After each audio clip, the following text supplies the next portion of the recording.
guys! Welcome to my vlog. For today's vlog, gagawa tayo ng mga recycled bottle. So, sa panahon kasi ngayon, yung mga bottle, kailangan natin gawing recycle. Kailangan natin silang pakinabangan. So, naisip ko, yung mga bottle, kaysa itapon natin, ibenta natin, ganun, gawin na lang natin mga recycle. Siyempre, sa panahon ngayon, uso ang plantitas. So, naisip ko yung bottle, pwede natin siyang gawing paso. Tapos, siyempre, kung may paso, kailangan natin ng pandilig. Tapos, yung pangatlo, naisip ko, nalalapit ng Pasko. So, pwede natin gawin yung bottle ng parol. So, yun. Tulungan niyo ako, guys. Start na natin. Let's go! So, guys, nandito ako ngayon sa likod ng bahay. So, kung makikita niyo yung nasa likod ko, dun ko napulot yung mga bottles na kailangan natin gamitin. So, start na tayo. Papakita ko sa inyo yung mga materials na sa aking gagawin.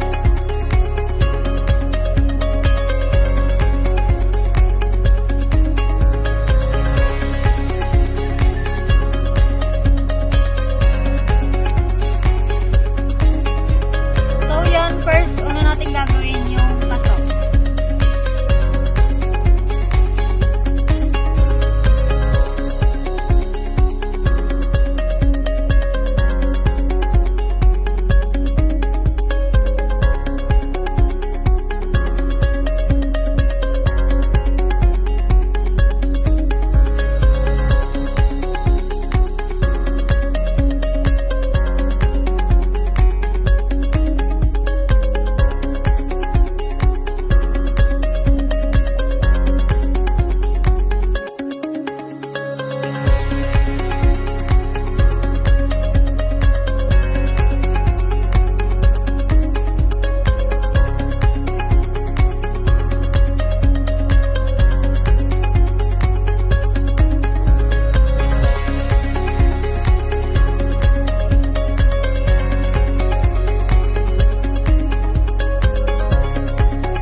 So, yung next natin gagawin yung pangdilig.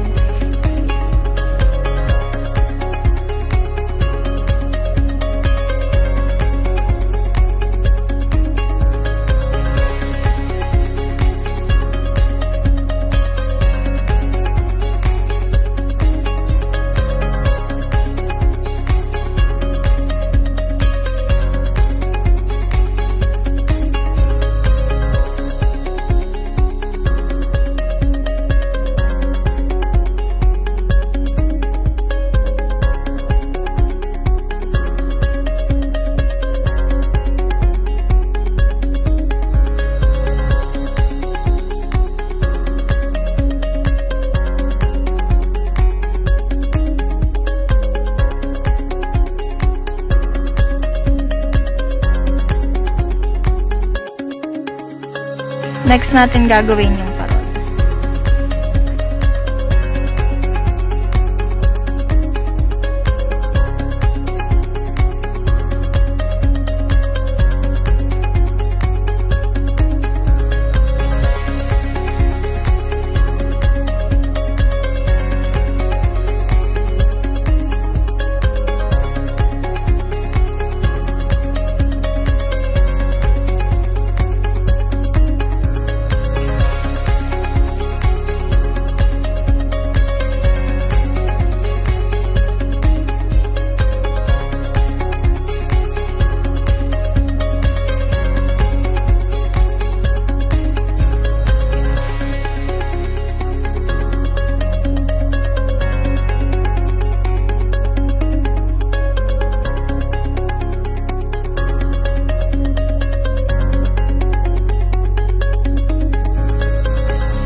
dito na nagtatapos ang aking vlog. So, ayan yung mga nagawa ko. Yan. Tsaka yun yung mga natanim ko. Ang dami kong nagawa. So, yung mga bottles na yan, napakinabangan natin. Ayan, nagawa natin sila ng paso.